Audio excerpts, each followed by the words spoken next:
Bonjour ces étudiants, aujourd'hui on va corriger la réaction chimique de l'année dernière concernant la série numéro 1, les solutions aqueuses, exercice numéro 1.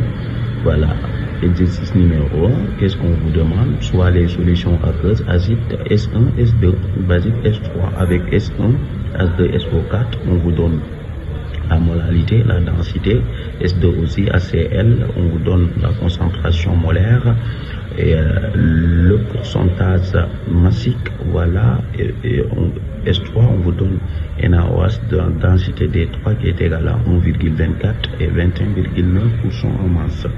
Qu'est-ce qu'on vous demande? Première question, de déterminer le pourcentage massique et la molarité de l'acide dans S1, c'est-à-dire dans la solution numéro 1.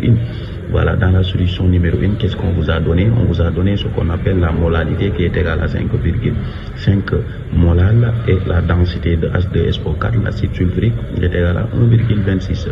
Premièrement, qu'est-ce qu'on vous demande? De déterminer le pourcentage massique et la molarité dans S1. Voilà, pourcentage massique, voilà, sa formule, c'est, je pense que pourcentage massique, voilà, componente I qui est égal à combien?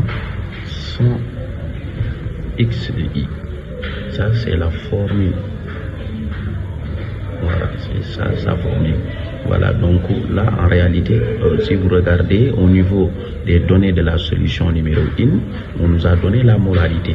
Donc là, et on a XI qui est l'inconnu. Donc pour calculer XI, il nous faut ce qu'on appelle la molarité pour déterminer XI. La molarité est X, ce qu'on appelle fraction massique, ils ont ce qu'on appelle une relation qui leur lie. Voilà, donc en regardant, molarité est égale à 10 puissance 3 facteur de X sur masse molaire au moins X.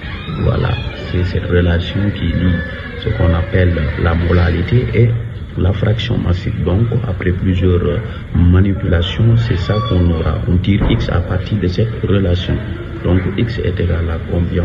Molarité fois masse molaire sur molarité fois masse molaire sur 10 puissance 3 plus molarité fois masse molaire. Donc vous pouvez appliquer ce qu'on appelle cette relation directement pour à chaque fois qu'on vous donne la molarité, visez-vous que vous pouvez calculer ce qu'on appelle la fraction massique. Donc à partir de ces relations, c'est à partir de ces relations que vous allez calculer ce qu'on appelle X.